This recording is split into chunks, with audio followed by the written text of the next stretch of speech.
You want to support Roland Martin Unfiltered? Be sure to join our Bring the Funk fan club. Every dollar that you give to us supports our daily digital show. There's only one daily digital show out here that keeps it black and keep it real. As Roland Martin Unfiltered. Support the Roland Martin Unfiltered daily digital show by going to RolandMartinUnfiltered.com. You can make this possible. One of the things that we also talk about on this show, we talk about money, and we talk about, again, the importance of money. Yesterday, President Joe Biden unveiled one of his executive orders dealt with the issue dealing with racial equity. And we talk about racial equity. We got to do what we're talking about, money.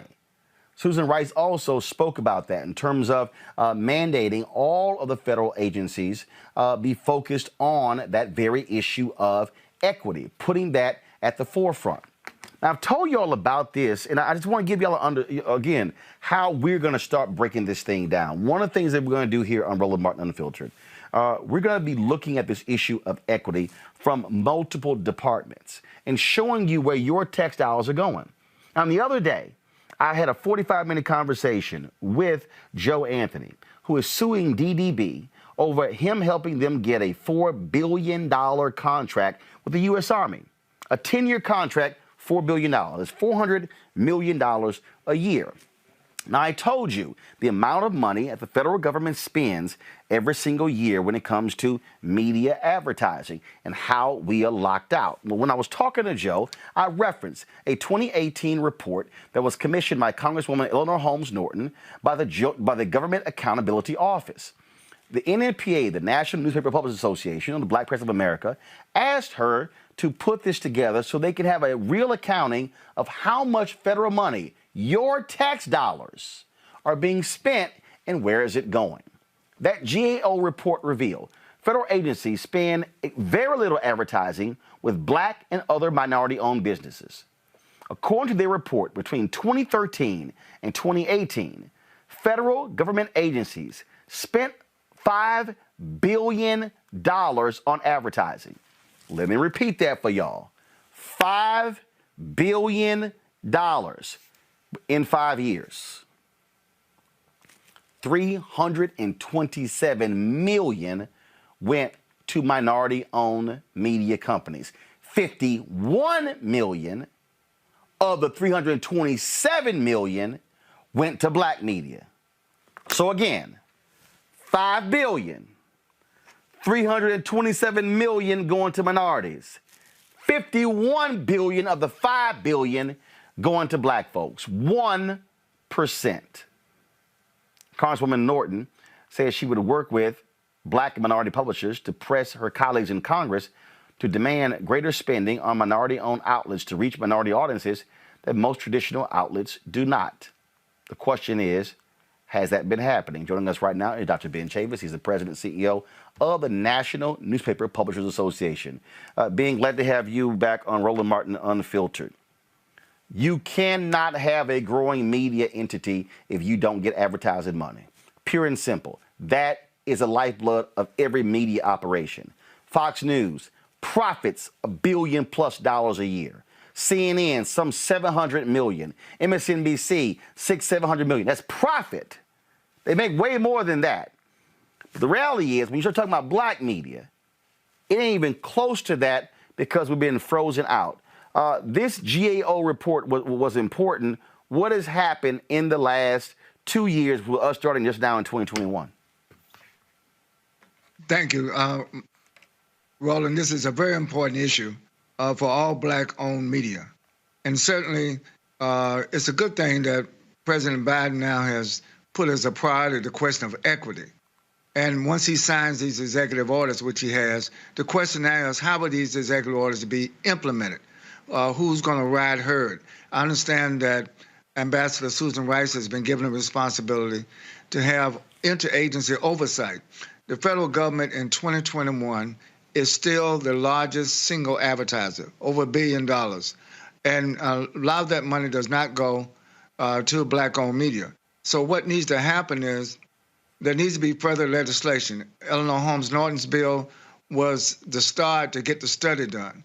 Now, after the study has been done, which we always knew these inequities were there, Roland, your last segment was about white tourism. Well, look, white supremacy has also been in government spending. The denial of black-owned media to be in the advertising budgets keeps our media houses almost in a form of neo-slavery, oppression. And so that needs to be overcome. So I think that while we have a new administration, the Biden-Harris administration, black media now, we must press this course, because if there's ever a time that we need to get equity, and equity goes beyond equality. Equity is a financial term that means that there will be equal sharing, equitable sharing in the distribution of resources. And right now, there's a long history of the inequities, the long history of the denial of black-owned businesses, in this case, black media business, from getting into the federal budgets of all the agencies. Yeah, if we had fairness, you know, we are almost 14, 15% of the population. Rather than 1%, if we got 15% of federal dollars spending on black media, it would make a difference, a life-supporting difference and sustainability difference for all black-owned media in America. Well, hell, if black media got just 10% of the $1 billion annually, you're talking about going from a total of 51 million. First of all, 50. Remember, that's 50. To everybody understand, that's 51 million out of the 5 billion, which really means that broke down to about 10 million a year. So you're talking about if you go from 10 million a year to 100 million a year, that's significant, and that's just 10%. But Ben, the thing here that I want to know is that was dropped in 2018. What happened in 2019, 2020? Was there any improvement? Did you see any improvement? No, we did not see an improvement. In fact, during the Trump administration, there was a denial of what Congress Eleanor Holmes Norton's bill exposed. And so now we have to go back and repress this course now that we have a change in administration. I think the OMB, the Department of Treasury, the Department of Commerce, all these things have to be readdressed, and we got to keep the pressure on. I think everybody is celebrating the new administration, but our celebration now must be translated into concrete, equitable distribution of resources. And again, we're not asking for charity, Roland. This is business. This is one-on-one business. No. Let's be clear. This is taxpayer money. Black people's money, too. That's right. We pay taxes, but the distribution of the taxes do not come back to our community.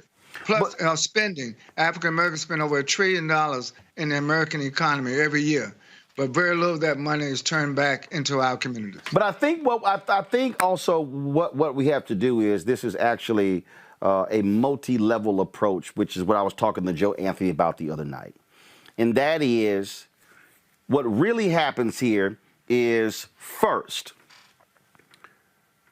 the people who get the advertising contracts are the white advertising agencies. Agencies, that's right. What the federal government then does, gives them complete control over the dollars.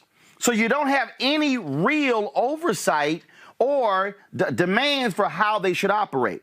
So then what happens is these white ad agencies then screw the black ad agencies, don't even consider them to be partners when it comes to distributing the money to black media. And as you know, if black ad agency is frozen out, we ain't getting anything. I can tell you, correct. As somebody who has participated, I have participated in the past 6 months on several phone calls with major white ad agencies. And in the conversations, you can hear them ask the questions in order for them to set you up for them to be able to say, no, we're not going to give you any money. In fact, Congressman Stephen Horsford said on this show and said that Young and Rubicam told him when it came to the census money, they were not going to buy any ads in any newspaper, 50,000 circulation or less.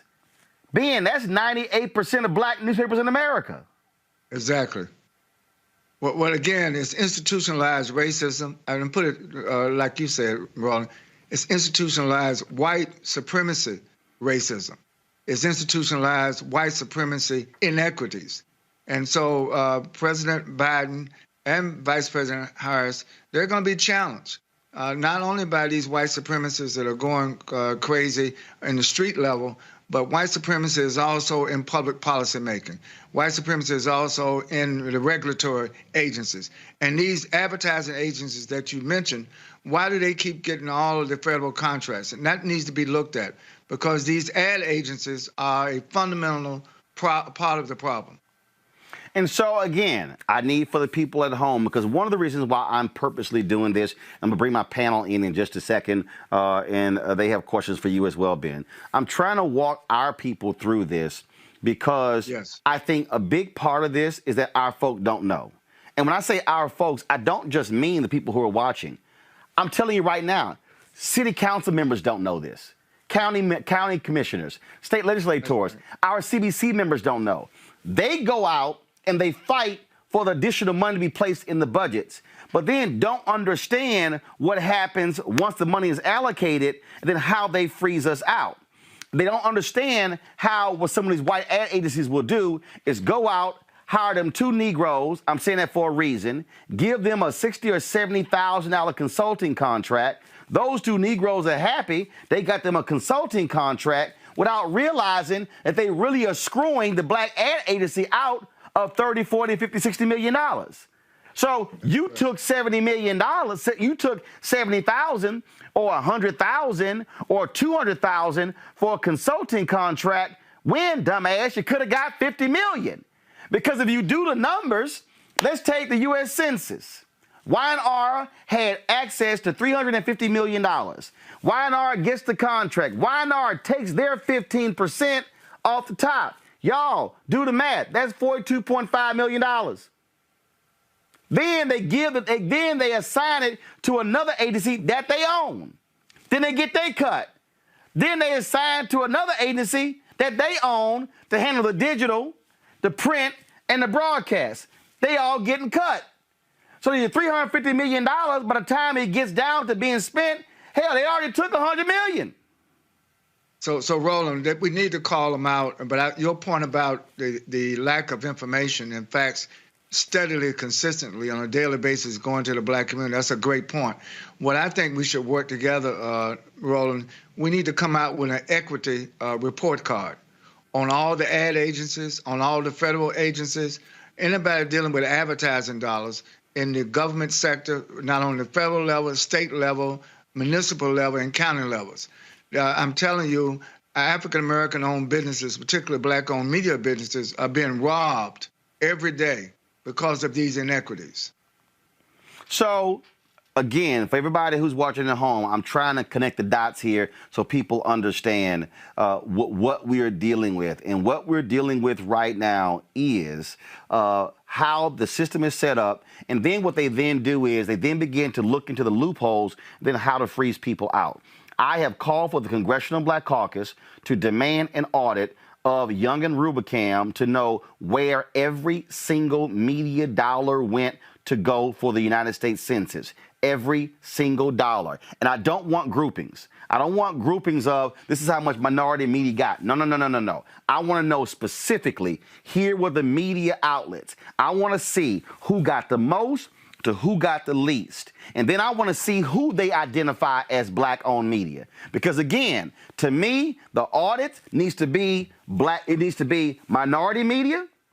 It needs to be black-targeted media, then black-owned media, in order to get a real assessment. And again, don't put MWBE. Don't put white women in this. To me, in order for you to do it right, you got to break the numbers down. And I've been in contact with the Congressional Black Caucus about this because, again, we got to fight the main advertising agencies. But there is no way in hell government agencies should be practicing racism, what you're seeing in private industry. And so that means targeting the federal government, targeting these state governments, these county governments, these city governments, going after each one. And then there should be congressional hearings on Capitol Hill of these ad agencies and how they are screwing over black media. Absolutely. If there's ever was a strategic time to do what you just said, Roland Martin, it is now. We need to do it now. We don't need to be reactive. We need to be proactive. And we need to, as we say in North Carolina, we need to pull the sheets off these people. Let's go, Scott Bolden. You represent NNPA. You do work with them on a legal basis. Your thoughts on this issue? I mean, we're talking millions and millions of dollars, and this is the reason right here black media can't grow. This is the reason right here why we don't have newsrooms of 50 and 75 and 100 employees, because, hell, if you don't get the advertising money, you can't hire nobody and build capacity. Mute button, Scott. Go ahead. Yeah, I'm here. I'm here. No, they had your audio down. Go ahead. Go ahead. Okay. Dr. Chair, it's good seeing you. You know, most of our businesses are going to probably be reluctant to take on the ad agencies vis-a-vis private sector, because what Roland just laid out was, you know, they want their piece of the pie too. But they ain't getting nothing. You're right. But in their mentality, 50 million, they said, I can't get 50 million, but I can get my 10,000, I can get my 25,000.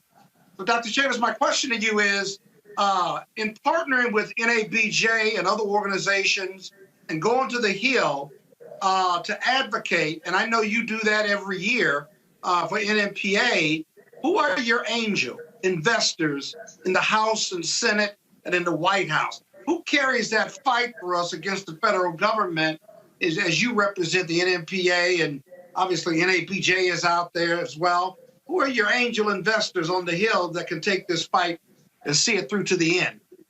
Well, Congresswoman Maxine Waters is chair of the Finance Committee.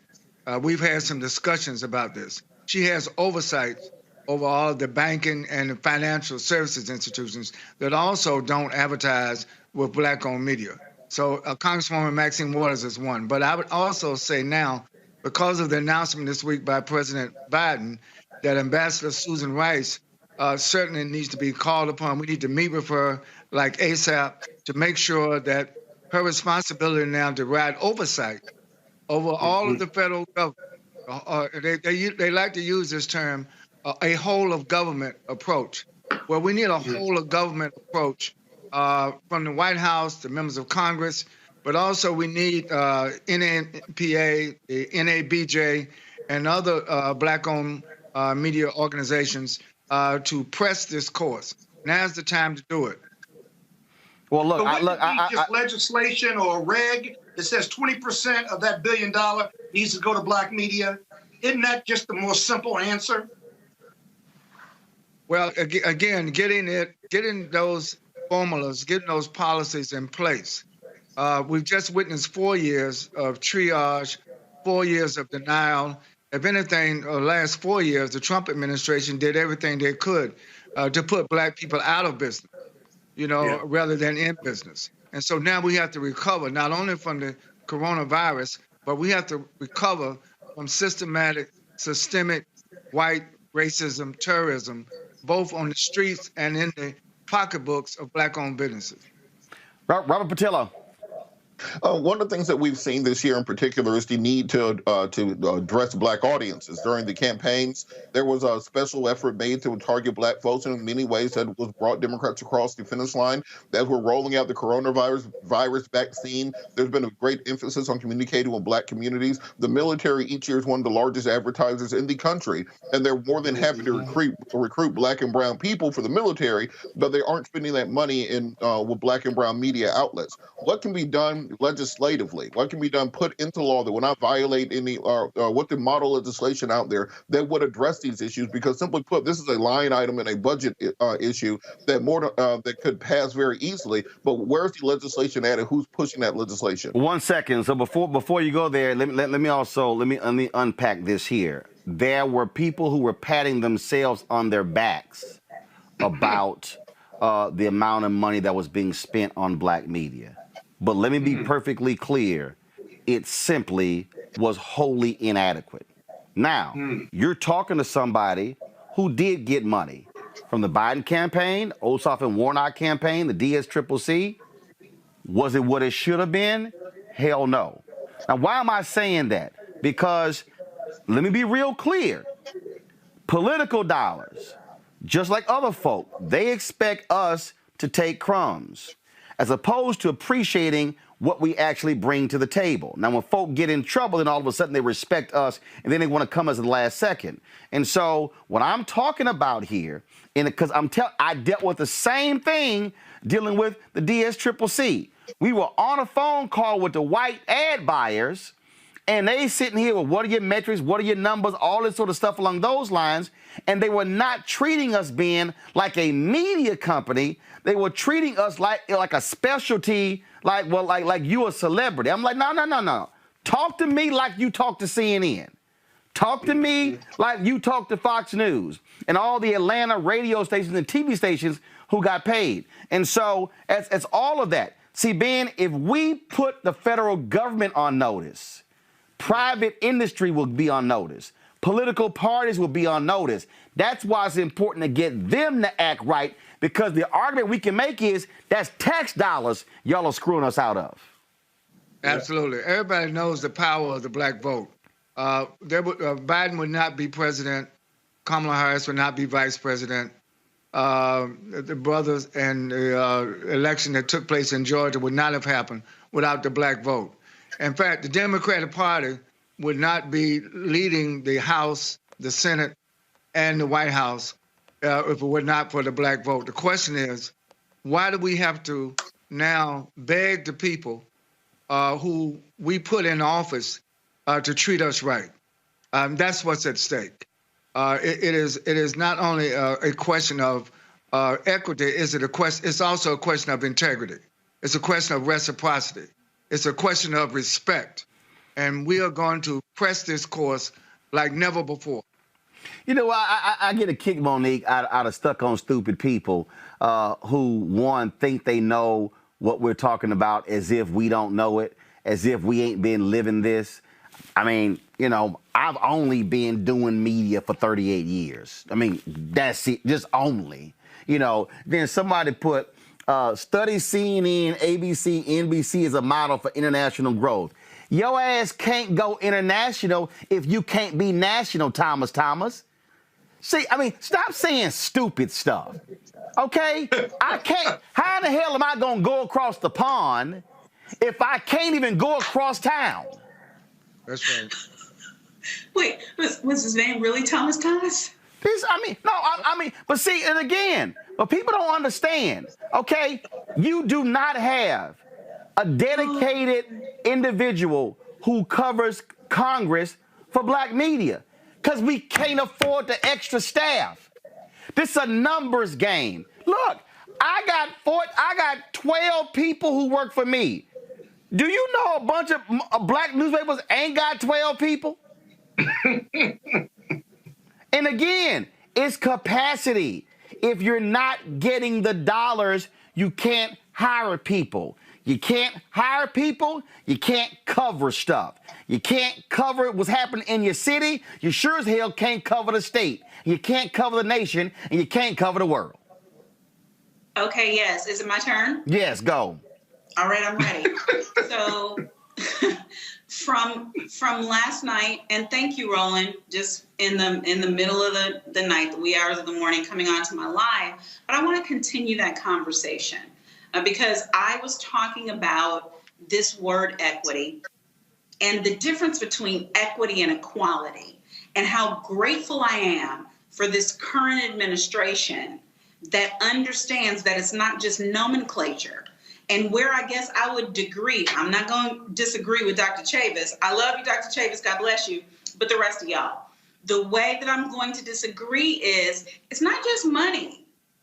Because when we look at the difference between equality and equity, and then if I dare go from equity to justice, what I'm saying is equality is everybody gets the same thing. You get 3 apples, you get 3 apples, you get 3 apples, you get 3 apples. It's too late for the United States. with that, because we have slavery in the vestiges of it. We have discrimination in the vestiges of it. We have Jim Crow in the vestiges of it. We have redlining in the vestiges of it. We have inadequate school systems in the vestiges of it. So we're living in what could have been equal 3 centuries ago, but no. All right. And so we got to get to equity. And that's where President Biden and Vice President Harris, thank you, Black woman winning, and the administration, they're saying, but it's equity, because equal doesn't matter if one person only has one arm and the other person has 2. So what we got to do now is we got to give ladders. We got to give extra funds. We have to give incentives. We have to make ways so that the result, the outcome is equal. And I'm thankful that they understand that difference. GW, George Washington University, I think it's their Milken Institute. They have a great study on this of equality versus equity. What is the difference? What does it mean? Why is it important for disenfranchised people? So I would encourage you all to go and look that up right now. I will give you the website, but Roland will get mad at me if I look at my phone. So Ben, go ahead. Look that up. But here's the thing. They go further and they say equal is you get a ladder, you get a ladder. My tree has a lot of apples on my side. We on the same tree. Your side is barren. Equity is I've got a ladder, you've got a ladder. I've got some apples, you got a few apples. We're helping you reach a little bit higher so you can get to some of my apples. Justice. All right. Monique, you're repeating yourself now. You get like Scott. You get like Scott. But that sounds like equitable. You get like Scott. Hold on. Ben, respond. I got it, Monique. Ben, respond. Ben, respond. I think that we should not get hung up in the semantics of the difference between equity and equality and empowerment. We need all 3. It's not semantics. And I think that we have to press the course. There's no difference of opinion. The question is, what are we going to do about it? We have a problem. And this problem is a serious, systematic problem. And we need to work together to address this problem. Listen, I don't think we should be accepting any inequality. I don't think we should be accepting any inequity. And I don't think we should accept anything that's not going to give us the capacity to empower ourselves, to build our businesses, and raise our communities out of poverty. White benevolence is not going to do it. And that is why I think that we have to demand from a business perspective how to engage these new policies. I think the policy articulation by the Biden-Harris administration is great. The question now is how it will be implemented and what will be the results, not 4 years from now, but now. Our problems are so severe in Black America. We do not have time to have more studies. We know the problem. Now's the time for us to get action. And that is why reparations is just not about money. Reparations is about repairing the damage. And the damage is systematic when it comes to Black-owned businesses. Look, for me, this is real simple. I keep it real simple. Short term, the amount of money they're spending on COVID, how much money is going to Black media when it comes to outreach and when it comes to the vaccine? That's first. That's what I want to know right now. Second thing, I want to audit on the census money because they're still dealing with that. Where that money is going, is there any money left? Thirdly, the CBC should say there should be a complete audit of every single federal agency to know, look at every single contract right now, what advertising agency has the contract, and what Black ad agencies are those white ad agencies partnering with, and what Black media are getting dollars from those existing ad agencies. And so that's what should happen. And so, Ben, I don't know who y'all have with NMPA working on that. We can certainly work together on that, but we have to put that information out and expose it, because if people aren't armed with information, then they don't have it. And I dare say Scott's law firm should be looking at filing a significant lawsuit against the advertising industry for their systematic exclusion of Black folks. But that's, Scott, something you can work on. And I'm sure Rainbow Push want to be involved in it as well. And since Monique here, I'm sure she can help Scott as well. So everybody on this panel can go to work. Then what you gonna do? What you gonna do? Easy. I just gave you the damn plan. clearly, clearly, Scott, you know nothing about the Bible. When Nehemiah surveyed the wall and there was damage, and then he came up with a plan of action, and then he went to the people. The Bible says the people said, "Let us rebuild." See, Doc Chambers, he don't know nothing about that, Doc. He ain't read Nehemiah. He don't know. But look, one good thing I can say about Scott Boland, he's the general counsel for the National Newspaper Publishers Association. And the reason why we chose him, we are going to have to take legal action. We're also going to have to do big extra legal action. But I think the audit, because see, the thing is, Roland, there have been studies, and so the data is there. The question is now, it's time for action by these federal agencies. And of course, we're going to meet with the Congressional Black Caucus, absolutely, as you recommended. And we're going to meet with the White House. We're going to meet with Susan Rice. I think we need a whole of a government approach to make sure that we don't get triage this time. What happened with the United States Census was terrible. The way they treated the Carl Williams agent, which was the only black agent, she was a subcontractor. They never contracted with black-owned ad agencies.